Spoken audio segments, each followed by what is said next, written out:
21वीं और 22वीं किस्त एक साथ मिलने वाला है और महिलाओं के खातों में पैसा आना शुरू हो चुका है और 24 जिलों में पैसा जारी। जी हाँ, झारखंड के 24 जिलों में अब पैसा जारी होने वाला है, वो भी इसी महीने में सभी महिलाओं को 5,000 रुपया करके मिल जाएगा और डीसी ने बड़ा आदेश दे दिया है।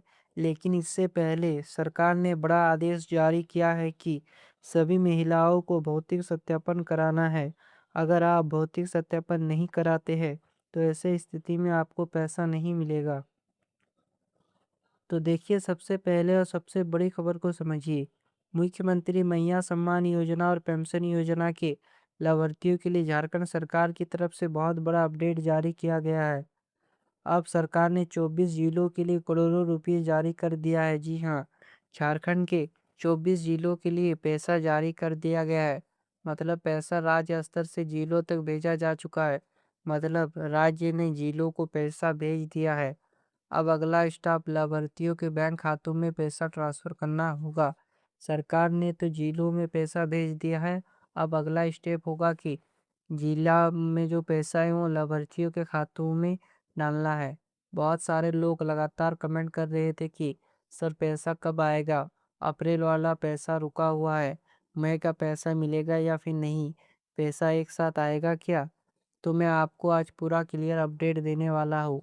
सरकारी आदेश के अनुसार मुख्यमंत्री मैया सम्मान योजना के लगभग 51 लाख लाभार्थी और पेंशन योजना के लगभग 36 लाख लाभार्थियों के लिए राशि जारी की गई है। जी हाँ, अब यहाँ ध्यान देने वाली बात यह है कि ये पैसा सिर्फ एक जिले के लिए नहीं बल्कि पूरे झारखंड के 24 जिलों के लिए जारी हुआ है। जी हाँ, सरकार ने पैसा जारी कर दिया है और ये जो पैसा है वो झारखंड के 24 जिलों के लिए जारी कर दिया गया है।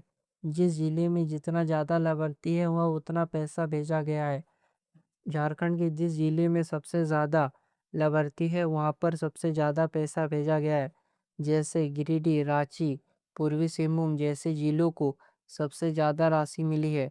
वहीं खूंटी जैसे छोटे जिलों में कम राशि जारी हुई है क्योंकि वहाँ लाभार्थी की संख्या कम है। जहाँ कम है वह कम राशि, जहाँ ज़्यादा है वह ज़्यादा राशि। अब बहुत लोग पूछ रहे हैं कि क्या पैसा खाता में आना शुरू हो गया है? तो देखिए, कुछ जगहों पर प्रोसेस शुरू हो चुका है, लेकिन अधिकतर जिलों में पहले सत्यापन और लाभार्थियों की जांच का काम तेजी से किया जा रहा है। जी हाँ, बहुत से ऐसी जगह है जहां पर प्रोसेस भी शुरू हो चुका है, लेकिन अधिकतर जिलों में पहले सत्यापन, लाभार्थियों की जांच तेजी से किया जा रहा है। उसके बाद पेमेंट रिलीज होगा। जैसे ही भौतिक सत्यापन पूरा होगा, ठीक उसके बाद ही सरकार पैसा छोड़ेगा। इसलिए अगर अभी तक आपके खाते में पैसा नहीं आया है तो घबराने की ज़रूरत नहीं है। सरकार की तरफ से राशि जारी हो चुकी है। अब बैंक खातों में ट्रांसफ़र की प्रक्रिया चल रही है। अब सबसे बड़ा सवाल जो हर महिला पूछ रही है, क्या 9 महीने का पैसा एक साथ मिलेगा? तो देखिए, इसको लेकर बहुत ज़्यादा चर्चा चल रही है और कई न्यूज़ रिपोर्ट में बताया गया है कि अप्रैल से लेकर दिसंबर तक के भुगतान के लिए राशि जारी की गई है। तो इसका मतलब क्या हुआ? तो इसका मतलब ये नहीं कि किसी को तुरंत 9 महीने का पैसा एक साथ मिल जाएगा। तो बहुत सारी महिलाएं सोच रही होंगी कि एक साथ पैसा मिल जाएगा, तो ऐसा बिल्कुल भी नहीं है। बल्कि सरकार ने आगे के भुगतान के लिए बजट जारी किया है, वो भी 9 महीने का। अब किसी जिले में कितना पैसा और किस चरण में जाएगा यह जिला प्रशासन तय करेगा। लेकिन अच्छी बात यह है कि जिन लाभार्थियों का पैसा रुका हुआ है उनके लिए राहत की संभावना बढ़ गई है। कई महिलाएं ऐसी है जिन्हें एक किस्त मिली फिर पैसा रुक गया, कुछ को कई महीनों से भुगतान नहीं मिला। तो सरकार अब उन सभी लंबित मामलों को क्लियर करने की तैयारी में है। इसलिए अगर आपका पैसा रुका हुआ है तो सबसे पहले अपने दस्तावेज और सत्यापन की स्थिति जरूर जांच ले। अगर आपका सत्यापन में कुछ गलत है तो जल्द से जल्द सुधार करवा ले, तभी आपको पैसा मिलेगा, नहीं तो आपको पैसा मिलने में दिक्कत हो सकता है। भौतिक सत्यापन आखिर क्यों जरूरी है? अब बहुत सारे लोगों का सवाल है कि हर साल भौतिक सत्यापन क्यों कराया जा रहा है। जनवरी 2025 में भी हुआ था और फिर अब 2026 में भी क्यों कराया जा रहा है, ये सवाल बहुत लोगों का होता है। तो देखिए, इसका सबसे बड़ा कारण है योग और अयोग लाभार्थियों की पहचान करना। जी हाँ, इसका सबसे बड़ा दो का योग और अयोग, मतलब कौन सी महिला हकदार है और कौन सी महिला हकदार नहीं है, कौन सी महिला पात्र है और कौन सी महिला अपात्र है, इसका पहचान करने के लिए सरकार ये सुनिश्चित करना चाहता है कि योजना का लाभ सिर्फ उन्हीं लोगों को मिले जो वास्तव में पात्र है। जी हाँ, सरकार पैसा उन्हीं महिलाओं को देना चाहता है और उन्हीं लोगों को जो सच में हकदार है। जो पात्र नहीं है उनको सरकार पैसा देना नहीं चाहता, और क्यों दे, अगर वो योजना के पात्रता को पूरी नहीं करती है तो उनको पैसा नहीं मिलेगा। आप समझिए कि सत्यापन में क्या क्या जांच होता है।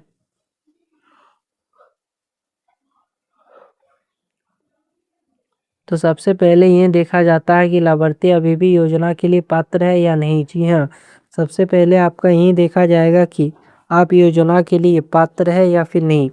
दूसरा, लाभार्थी जीवित है या नहीं, मतलब आप जिंदा है या नहीं। तीसरा, लाभार्थी किसी दूसरे राज्य में पलायन करके तो नहीं चला गया। इसका मतलब है कि आप पहले झारखंड राज्य में थी, लेकिन अब आपका शादी दूसरे राज्य में हो गया।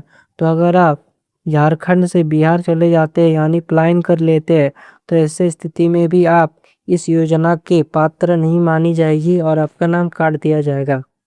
चौथा कारण है, कहीं दूसरे पेंशन योजना का लाभ तो नहीं ले रहा है। अगर आपको पहले से किसी और योजना का लाभ मिल रहा है, पेंशन योजना का या फिर दिव्यांग, कुछ भी, विकलांग, कुछ भी हो सकता है, अगर आपको किसी और पेंशन योजना का लाभ मिल रहा है तो ऐसे स्थिति में आपको मैया सम्मान योजना का लाभ नहीं मिलेगा।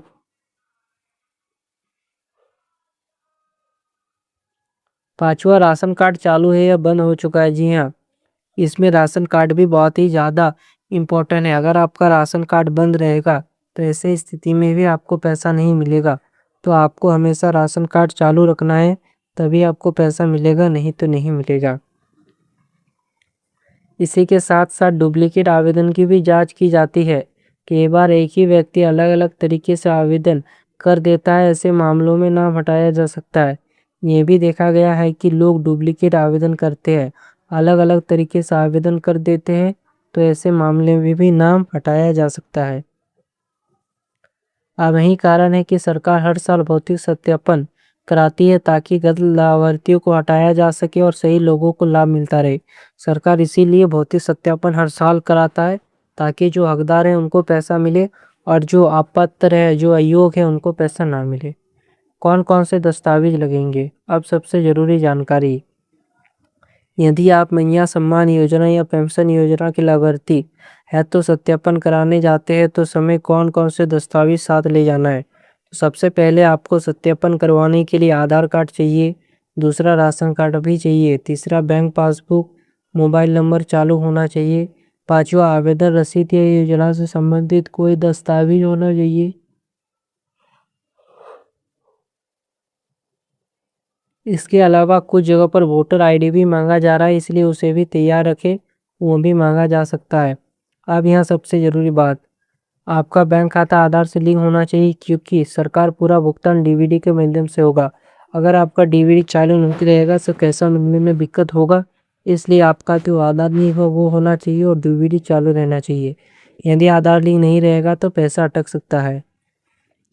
बहुत सारे लोगों को पहले भी पैसा नहीं मिला था क्योंकि उनका आधार सेंडिंग अपडेट नहीं करवाया था। जी हाँ, पहले उन महिलाओं को इसलिए पैसा नहीं मिला था क्योंकि उन्होंने आधार सेंडिंग नहीं करवाया था। इसलिए वीडियो को देखने के बाद तुरंत बैंक जाकर अपना डीवीडी स्टेटस चेक करा लीजिए। तो सत्यापन नहीं कराया तो क्या होगा, अब ये एक बहुत बड़ा सवाल है। यदि आपने भौतिक सत्यापन नहीं कराया तो क्या। तो देखिए, सरकार की तरफ से साफ निर्देश जारी किया गया है कि सत्यापन अनिवार्य है। यदि कोई लाभार्थी सत्यापन नहीं कराता है तो उसका नाम योजना सूची से हटाया जा सकता है। जी हाँ, अगर आप सत्यापन नहीं करवाते हैं तो आपका जो नाम है वो योजना से हटा दिया जाएगा, यानी पैसा बंद हो जाएगा। इसलिए बिल्कुल भी लापरवाही मत कीजिए। कई जिलों में 31 मई तक अंतिम तिथि तय की गई है, उसके बाद डेटा पोर्टल अपलोड कर दिया जाएगा। जी हाँ, कई ऐसे भी जिले हैं जहां पर 31 मई तक भौतिक सत्यापन होने वाला है। उसके बाद सर जितना भी डाटा है सब पोर्टल पर अपडेट कर दिया जाएगा, और जैसे ही सत्यापन रिपोर्ट वेबसाइट पर अपलोड होगी उसके बाद भुगतान प्रक्रिया शुरू हो जाएगी। इसलिए जितना जल्दी हो सके सत्यापन पूरा करा लीजिए। अब यहाँ सबसे महत्वपूर्ण जानकारी। कई लोग पूछ रहे हैं कि आखिर किन लोगों का नाम हटाया जा सकता है, तो ध्यान से समझिए। यदि किसी महिला की उम्र 50 साल से अधिक हो चुकी है और वो किसी अन्य योजना के लिए पात्र हो गई है, तो उसका नाम हट सकता है। यदि कोई लाभार्थी दूसरे राज्य में जाकर अस्थायी रूप से रहने लगा है, तो नाम हट सकता है। यदि किसी राशन कार्ड बंद हो गया या नाम कट गया, तब भी समस्या हो सकती है। यदि बैंक खाता बंद है या आधार लिंक नहीं है, तो भुगतान रुक सकता है। यदि कोई गलत जानकारी देकर लाभ ले रहा है, तो जांच में नाम हटाया जा सकता है। इसलिए सभी दस्तावेज अपडेट रखना है, ये बहुत ज़रूरी है, ताकि आपको पैसा मिलने में कोई दिक्कत ना हो। अब एक बहुत ज़रूरी हिस्सा, कई लोगों ने शिकायत की है सत्यापन के नाम पर पैसे मांगे जा रहे। तो साफ समझ लीजिए, भौतिक सत्यापन पूरी तरह मुफ्त है। एक भी रुपया पैसा आपको नहीं लेना है। आपको किसी व्यक्ति को पैसा देने की ज़रूरत नहीं है। यदि कोई पंचायत स्तर पर, आंगनबाड़ी या किसी भी कार्यालय में पैसा मांगता है, तो तुरंत शिकायत कर दीजिए। सबसे पहले उसका वीडियो या ऑडियो रिकॉर्ड कर लीजिए। उसके बाद ब्लॉक कार्यालय जाकर बीडीओ यानी प्रखंड विकास पदाधिकारी के पास शिकायत करा दीजिए। यदि आप पात्र लाभार्थी है, तो आपका नाम कोई नहीं कट सकता, इसलिए डरिए मत और किसी को पैसा मत दीजिए।